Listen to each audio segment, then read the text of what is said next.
যে ব্যক্তি শহীদ হবে তার মৃত্যুর যন্ত্রণা নাই। সুবহানাল্লাহ।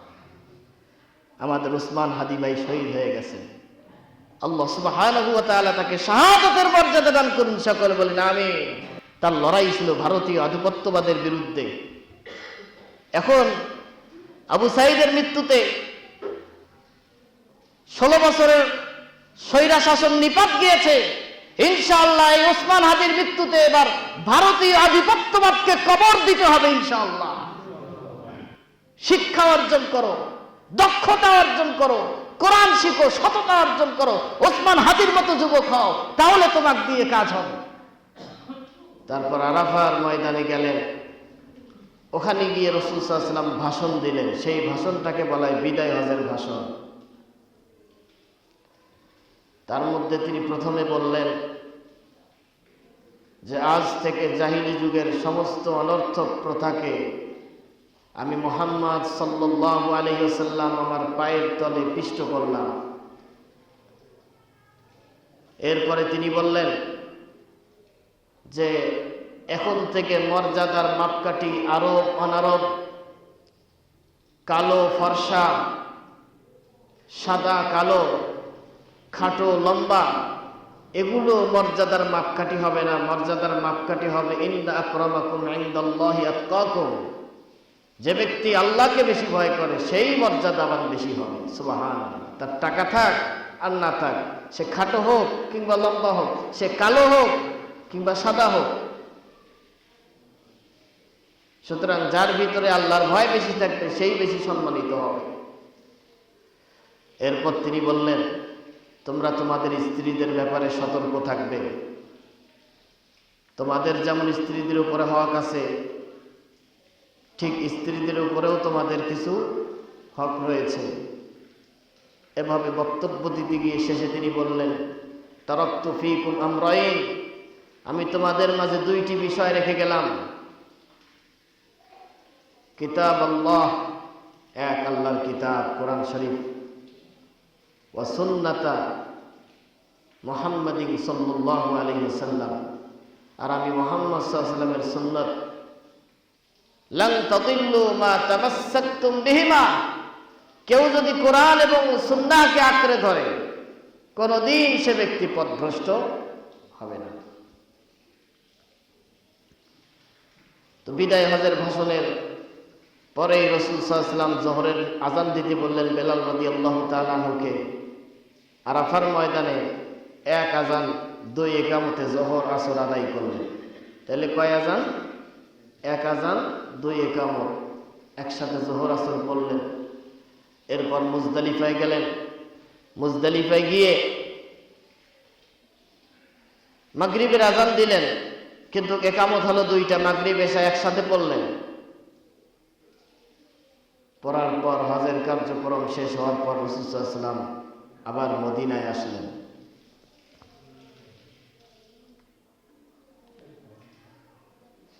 মদিনায় আসার পথেই আল্লাহ সুবহানাহু ওয়া তাআলা আয়াত নাযিল করে দিলেন।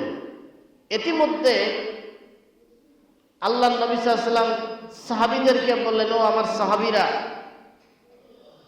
তোমরা বলো দেখি আমার উপর যে আল্লাহ নবুয়তের দায়িত্ব দিয়েছেন সেই দায়িত্ব কি আমি তোমাদের মাঝে পরিপূর্ণরূপে পৌঁছাতে পেরেছি? তারা বলল হ্যাঁ। আল্লাহ নবী বলেন আলা হাল বাল্লাগতু, আমি কি তোমাদের মাঝে রিসালাতের দায়িত্ব পৌঁছাতে পেরেছি? তারা বললেন ক্বালু বালা, অবশ্যই হ্যাঁ আপনি পেরেছেন। এভাবে রাসূল তিনবার বললেন। এরপর বললেন শাহাদাত আঙ্গুলটি উঁচু করে বললেন আল্লাহুম্মা শাহাদ, হে আল্লাহ তুমি সাক্ষী থাকো। আল্লাহুম্মা শাহাদ, হে আল্লাহ তুমি সাক্ষী থাকো। আল্লাহুম্মা শাহাদ, আল্লাহ তুমি সাক্ষী থাকো আমি তোমার নবুয়তের দায়িত্ব পরিপূর্ণরূপে তোমার বান্দাদের মাঝে আমি পৌঁছে দিয়েছি। আলহামদুলিল্লাহ। এরপর আল্লাহ যখন সমস্ত মানুষের সাক্ষ্য শুনলেন তখন কোরআনে কারীমের শেষ আয়াত নাযিল করে দিলেন।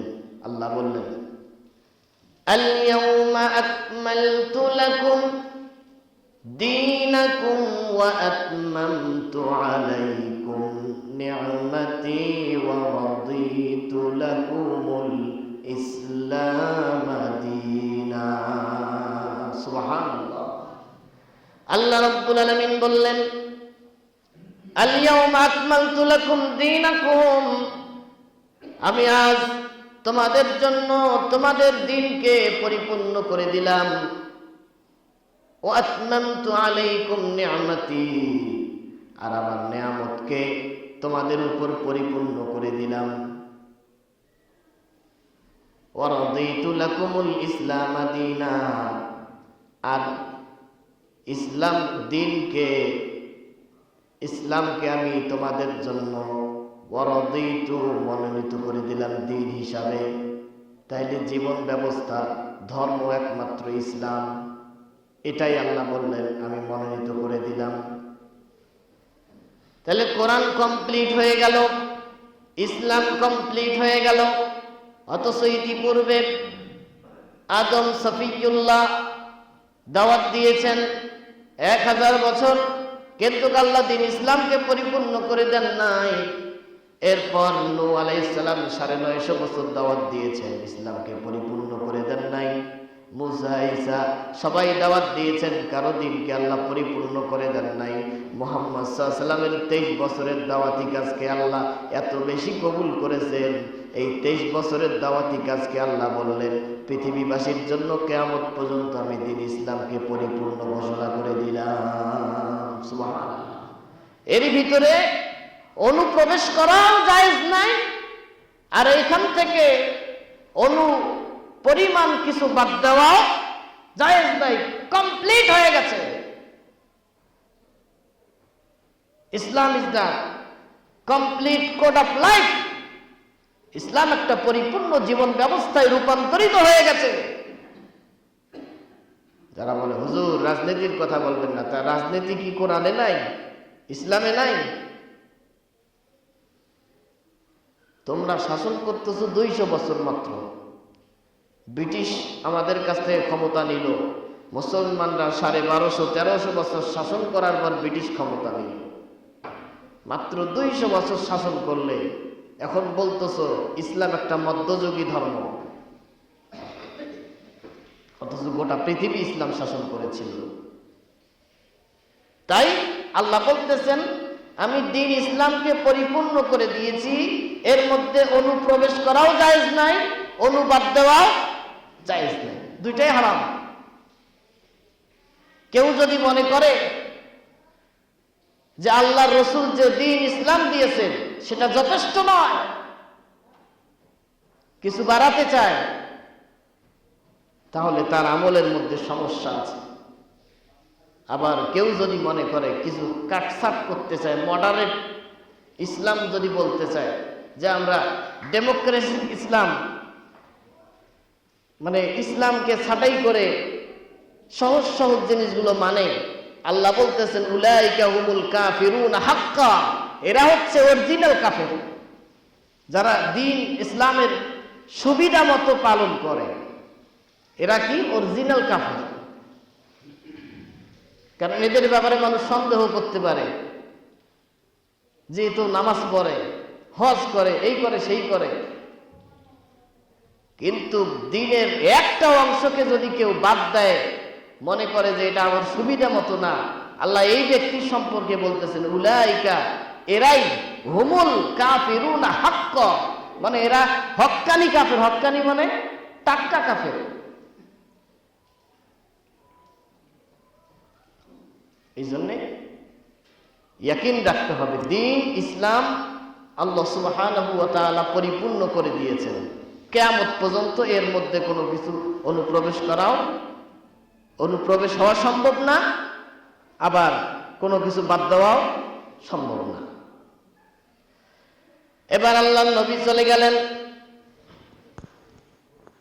বিদায় হজের ভাষণের পর চলে যাচ্ছেন মদিনায়। এমন সময় দ্বীন ইসলাম যে বিজয় হয়ে গেছে, ইসলাম যে বিজয় হয়ে গেছে এই ঘোষণা দিয়ে আল্লাহ পাক সূরা নাযিল করলেন ইযা জাআ নাসরুল্লাহি ওয়াল ফাth ওয়া রাআইতান الناس يدخلون في دين الله أفواجا فسبح بحمد ربك واستغفر إنه كان توابا আল্লাহ রাব্বুল আলামিন বলেন ইযা জাআ নাসরুল্লাহি ওয়াল ফাth আল্লাহর পক্ষ থেকে যখন বিজয় আসবে সাহায্য আসবে ওয়ারাইতান নাস ইয়াদখুলুনা ফি দীনিল্লাহি আফওয়াজা নবী আপনি দেখবেন মানুষগুলি দলে দলে দ্বীন ইসলামে প্রবেশ করতেছে সুতরাং ইসলাম যেহেতু পরিপূর্ণ হয়ে গেছে আপনার নবুয়তি দায়িত্ব শেষ হয়ে গেছে সুতরাং আপনি ফাসাব্বিহ বিহামদি রাব্বিকা আল্লাহর তাসবিহ পড়ুন প্রশংসার সাথে ওয়াস্তাগফির এবং আল্লাহর কাছে ক্ষমা চান ইন্নাহু কানা তাওয়াবা আর তিনি নিশ্চয়ই আল্লাহ তওবা কবুলকারী সুবহানাল্লাহ তাইলে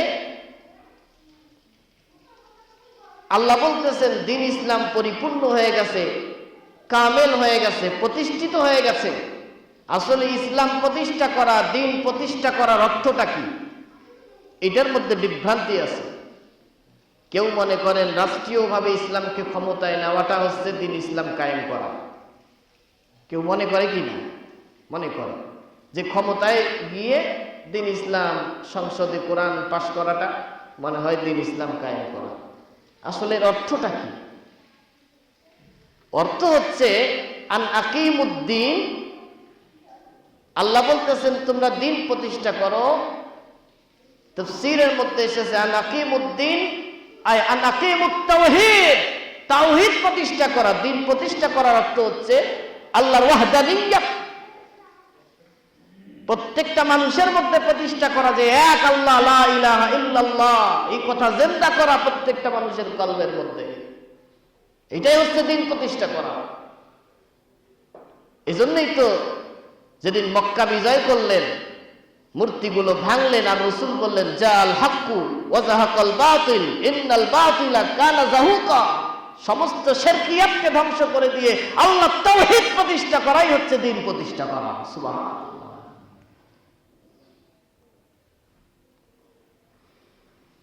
এই জন্যে ভুল বক্তব্য নেওয়া যাবে না যখন তাওহীদ প্রতিষ্ঠা হবে অটো কোরআনিক শাসন ব্যবস্থা প্রতিষ্ঠা হয়ে যাবে এই জন্য তাওহীদের ভিত্তি প্রথমে নিজের ভিতরে অর্পণ করতে হবে পরিবারে সমাজে এরপর রাষ্ট্রে চেষ্টা করতে হবে ইনশাআল্লাহ তো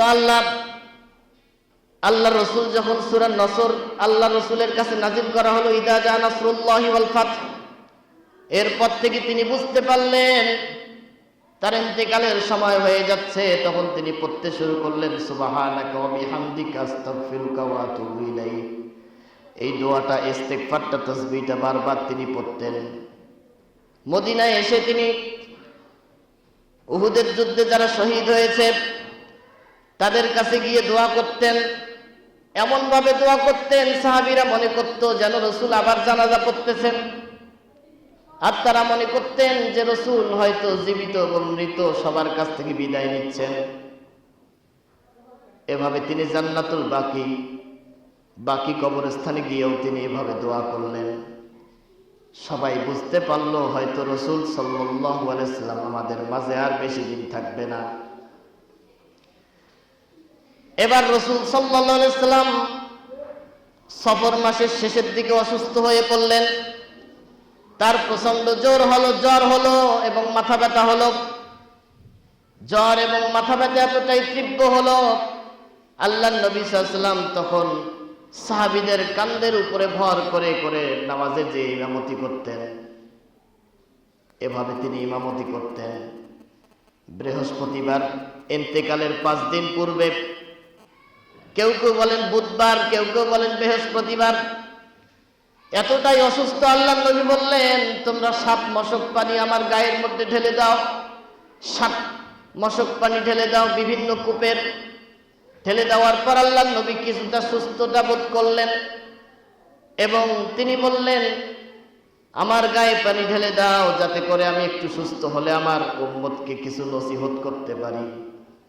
এবার আল্লাহর নবী মসজিদে গেলেন, মসজিদে গিয়ে খুতবা দিলেন। কি নসিহত করবেন? প্রথমেই তিনি বললেন, ও আমার সাহাবীরা, আজ থেকে এই মসজিদ নববীর সমস্ত মানুষের দরজা বন্ধ হয়ে যাবে, শুধু আবু বকর সিদ্দিকের দরজাটা খোলা থাকবে। আর আল্লাহ রাব্বুল আলামিন এই পৃথিবীতে তার এক বান্দাকে পৃথিবীর জাগতিক সমস্ত নিয়ামতের ব্যাপারে ওয়াদা দিয়েছিলেন, নিয়ামতের ইখতিয়ার দিয়েছিলেন, কিন্তু সেই বান্দা সেই সমস্ত নিয়ামতকে উপেক্ষা করে তার রবের সাথে সাক্ষাৎ করাকে পছন্দনীয় মনে করেছে। সুবহানাল্লাহ। এই খুতবা দেওয়ার সাথে সাথে আবু বকর সিদ্দিক রাদিয়াল্লাহু তাআলা কাঁদতে শুরু করলেন। কেউ বুঝতে পারল না রাসূল কি বললেন। হযরত আবু বকর সিদ্দিক রাদিয়াল্লাহু তাআলাকে জিজ্ঞাসা করা হলো, আপনি কেন কাঁদতেছেন? বয়োবৃদ্ধ সাহাবী রাসূলের হিজরতের সাথী আবু বকর সিদ্দিক রাদিয়াল্লাহু তাআলা বললেন, এই কথা বক্তব্যের মাধ্যমে বোঝা যায় আমাদের মাঝে রাসূল সাল্লাল্লাহু আলাইহি ওয়াসাল্লাম হয়তো আর বেশি দিন থাকবে না। এরপর রাসূল এই খুতবা দেওয়ার পর রাসূল বলতেছেন, মানে তাওহীদের ব্যাপারে রাসূল কতটা সজাগ ছিলেন। তিনি বলতেছেন, আলা ওয়া ইন্না মান কানা ক্বাবলাকুম কানু ইয়াত্তাখিযুনা কুবুর আমবিয়াইহিম, তোমাদের পূর্বে যত জাতি ধ্বংস হয়েছে, ধ্বংস হওয়ার পিছনে তাদের কারণ ছিল তারা নবীদের কবরকে পূজার স্থান বানিয়ে ফেলেছে। তারা তাদের নেককার মানুষদের কবরকে পূজার স্থান বানিয়ে ফেলেছে। খবরদার, তোমরা কেউ আমার কবরকে পূজার স্থান বানাবে না, আমার রওজা মোবারকে কেউ এখানে শিরকিয়াতের অনুপ্রবেশ করাবে না। এ কথাটা যদি বারবার বললেন, ইতিপূর্বে মুসা আলাইহিস সালাম, ঈসা আলাইহিস সালামের কবর মোবারককে ইহুদিরা খ্রিস্টানরা পূজায় রূপান্তর করে দিয়েছিল, এজন্য তারা ধ্বংস হয়ে গেছে। আল্লাহর নবী বললেন, ওয়ালামু আন্না শারাইরান নাস আল্লাযীনা ইত্তাখাযু কুবুর আমবিয়াইহিম মাসাজিদা, জেনে রাখো মানুষের মধ্যে সবচেয়ে শ্রেষ্ঠ খারাপ মানুষ, সবচেয়ে নিকৃষ্ট খারাপ মানুষ ওই সমস্ত মানুষ যারা নবীদের কবরকে পূজার স্থান বানায়। খবরদার, আমার কবরকে তোমরা পূজার স্থান বানাবে না। রাসূলের এই বক্তব্য এতটাই সত্য পরিণত হয়েছে, আজ পর্যন্ত রাসূলের কবরকে কেউ পূজার স্থান বানাতে পারে না। সুবহানাল্লাহ। আজকে বিভিন্ন উযু নাই, গোসল নাই, নামাজ নাই, এরা মাজার দিয়ে বসেছে, আর মানুষ সেখানে গিয়ে সেজদা দিচ্ছে, শিরকের মধ্যে লিপ্ত আছে। যেই রাসূল উঠতে পারেন না, দুইজন সাহাবীর কাঁধের উপরে ভর করে গিয়ে নামাজ আদায় করে খুতবা দিলেন, খবরদার, কবরকে সেজদার জায়গা বানাইও না। সেজদা হবে একমাত্র কার উদ্দেশ্যে? আল্লাহর উদ্দেশ্যে। আমার ভাইয়েরা, আমার বন্ধুগণ, এরপর রাসূল বললেন, শেষ ভাষণ দিচ্ছেন, জীবনের শেষ ভাষণ দিচ্ছেন, শেষ কথা বলতেছেন, আমার উম্মতেরা, আসসালাত আসসালাত, খবরদার নামাজ ছেড়ে দিও না। ওমা মালাকাত আইমানুকুম, আর তোমাদের অধীনস্থদের ব্যাপারে সতর্ক থাকবে, এ ব্যাপারে তোমরা জিজ্ঞাসিত হবে। যেই নবী ইন্তেকালের আগ মুহূর্তে সর্বশেষ কথাটা বললেন নামাজ, সেই নবীর উম্মতেরা আজকে নামাজ ছেড়ে দিয়েছে, নামাজকে মামুলি বিষয় মনে করেছে।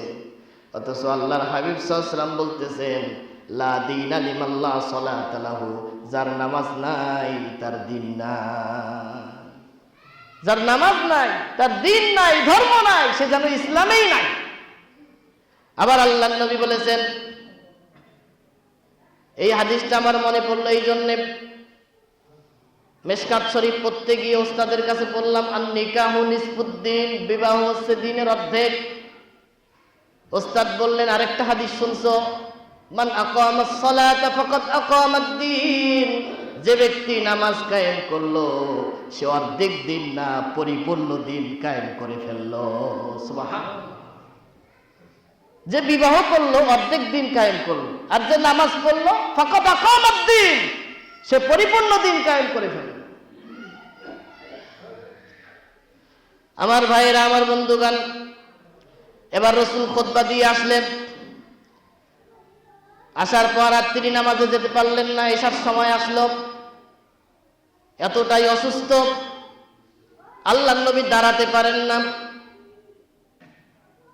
হুশ একবার হন, একবার হুশ ফিরে আবার বেহুশ হন। এমন অবস্থায় আল্লাহর নবী জিজ্ঞাসা করলেন, আয়েশা এখন কোন সময়? হযরত আয়েশা রাদিয়াল্লাহু তাআলা আনহা বললেন, এশার নামাজের সময়। সাহাবীরা আপনার অপেক্ষায় নামাজের জন্য দাঁড়িয়ে আছে, আপনি গেলেই নামাজ শুরু করে দিবে। কিন্তু নবী কথা বলার পর আবার বেহুশ হয়ে গেলেন। কিছুক্ষণ পর আবার হুঁশ ফেললো। হযরত আয়েশা সিদ্দিকাকে বললেন, আয়েশা উজুর পানি আনো, উজু করিয়ে দাও। উজু করলেন। বললেন কোন সময়? বলেন নামাজের সময়। বলতে বলতে আবার বেহুশ হয়ে গেলেন। আবার হুঁশ ফেলল। হুঁশ ফেরার পর বললেন, আয়েশা কোন সময়? এশার নামাজের সময়, সাহাবীরা দাঁড়িয়ে আছে, আপনার অপেক্ষায় আছে। নবীজি বললেন উজুর পানি আনো। উজুর পানি এনে উজু করলেন। উজু করার পর আবার বেহুশ হয়ে গেলেন। এবার হুঁশ ফেরার পর আবার উজু করে তিনি কাঁধের উপরে ভর করে নামাজের দিকে যাবেন। এমন সময় আল্লাহর নবী বললেন, আজকে হয়তো আমার দ্বারাই হবে না, তোমার পিতা আবু বকর সিদ্দিক রাদিয়াল্লাহু তাআলা আনহুকে নামাজের ইমামতিতে দাঁড় করিয়ে দাও। আয়েশা রাদিয়াল্লাহু তাআলা আনহা বলেন, আমার পিতা খুব নরম মানুষ, এই অবস্থায় তিনি কিছুতেই নামাজ পড়াতে পারবেন না।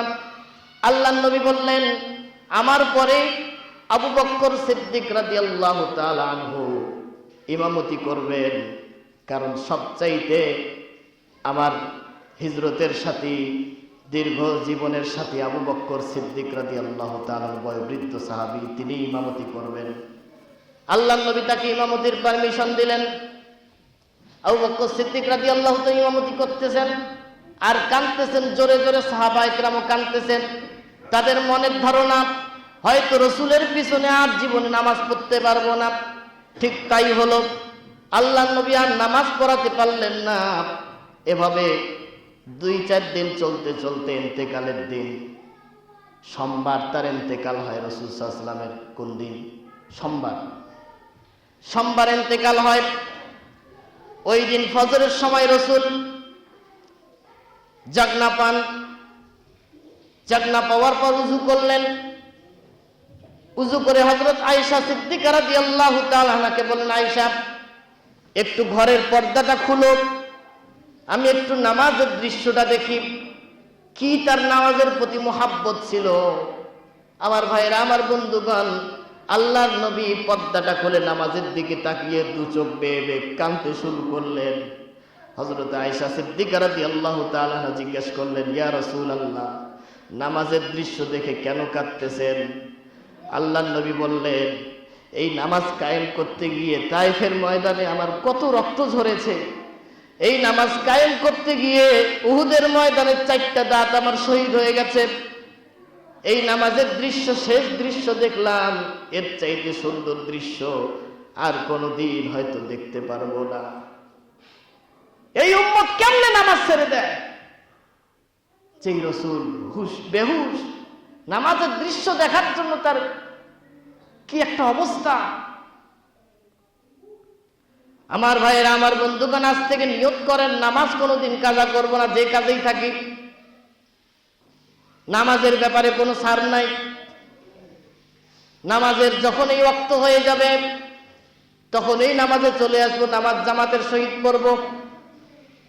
এই নিয়ত করতে পারি কিনা? ইনশাআল্লাহ কোনোদিন নামাজ ছাড়বো না। আমার ভাইয়েরা, আমার বন্ধুগণ, ফজরের নামাজ শেষ হওয়ার পর রাসূল আরো অসুস্থ হয়ে গেলেন। আব্দুল্লাহ ইবনে মাসউদ রাদিয়াল্লাহু তাআলা আনহু এসে দেখেন রাসূল খুব অসুস্থ। তিনি বললেন, ইয়া রাসূলুল্লাহ, আপনাকে দেখে মনে হচ্ছে দুইজন মানুষের কষ্ট আপনাকে দেওয়া হচ্ছে। আল্লাহর নবী বললেন, আজাল, হ্যাঁ। এবার আব্দুল্লাহ ইবনে মাসউদ রাদিয়াল্লাহু তাআলা আনহু বললেন, দুইজন মানুষের কষ্ট দেওয়ার উদ্দেশ্য হচ্ছে হয়তো আল্লাহ আপনাকে ডবল নেকি দান করবেন। সুবহানাল্লাহ। রাসূল সাল্লাল্লাহু আলাইহি ওয়াসাল্লাম বললেন, মা মিন মুসলিমিন ইউসিবহু আযান মিন মারাদিন ফামা সিওয়াহু ইল্লা হাত্তাল্লাহু বিহি সাইয়্যাতিহি কামা তাহুত্তুশ শাজারাতু ওয়ারাকাহা। যখন কোন মুসলমান কোন কষ্টে আর্পিত হয়, জ্বরে আক্রান্ত হয়, তখন তার শরীর থেকে গুনাহগুলি এমন ভাবে ঝরিয়ে যায় যেভাবে গাছের পাতাগুলি ঝরিয়ে যায়। সুবহানাল্লাহ। এটাই বুঝাইতে চাইলেন, মরণের সময় যদি কারো কষ্ট হয়, এটা খারাপ দৃষ্টিতে দেখার বিষয় নয়। এই কষ্টের মাধ্যমে মরণের আগেই আল্লাহ গুনাহগুলিকে ঝরিয়ে দেন। সুবহানাল্লাহ। সর্বশ্রেষ্ঠ মানুষ, আল্লাহর পরে যার সম্মান, মরণের তার কি কষ্টটা হচ্ছে। হযরত আয়েশা সিদ্দিকা রাদিয়াল্লাহু তাআলা আনহা বলেন, রাসূলের মাথায় এত জ্বর ছিল, আমি ইখলাস, ফালাক, নাস পরে পানিতে পরে ফু দিচ্ছিলাম আর ঝেড়ে দিচ্ছিলাম। আর যেই দিন রাসূল ইন্তেকাল করে, আমার কি সৌভাগ্য, রাসূল আমার উরুর উপরে মাথা দিয়েছেন এবং আমার কোলের উপরেই রাসূল সাল্লাল্লাহু আলাইহি ওয়াসাল্লাম ইন্তেকাল করেছে। কি আমার সৌভাগ্য। এবার ইন্তেকালের আগ মুহূর্তে আয়েশা রাদিয়াল্লাহু তাআলা আনহার ভাই সেখান থেকে যাচ্ছিলেন, মেসওয়াক করতে করতে রাসূল তার দিকে তাকাচ্ছিলেন। তখন আয়েশা রাদিয়াল্লাহু তাআলা আনহা বললেন, ইয়া রাসূলুল্লাহ, আপনি কি মেসওয়াক করতে চাচ্ছেন? রাসূল ইশারা দিয়ে বললেন, হ্যাঁ। এরপর আয়েশা রাদিয়াল্লাহু মেসওয়াকটা নিলেন, নেওয়ার পর দেখেন খুব শক্ত, নিজের মুখে চাবিয়ে দিলেন, চাবিয়ে দিয়ে বললেন, ইয়া রাসূলুল্লাহ, এখন মেসওয়াক করেন, এখন হালকা হয়েছে। আল্লাহর নবী মেসওয়াক করলেন। আয়েশা রাদিয়াল্লাহু তাআলা যেখানে লালা পড়েছে সেই জায়গাটা আগে রাসূল সাল্লাল্লাহু আলাইহি ওয়াসাল্লাম চুষে ফেললেন। সুবহানাল্লাহ। স্ত্রীর প্রতি তার কি ভালোবাসা। আল্লাহর সাথে যে তিনি সাক্ষাৎ করবেন তার আগেও তিনি মেসওয়াক করতেছেন। আর আমরা মেসওয়াকের ব্যাপারে খুব গাফেল। প্রত্যেক 5 ওয়াক্ত সালাতে মেসওয়াক করা দরকার। আল্লাহর সাথে কথা বলতেছি, মুখ থেকে দুর্গন্ধ বের হয়।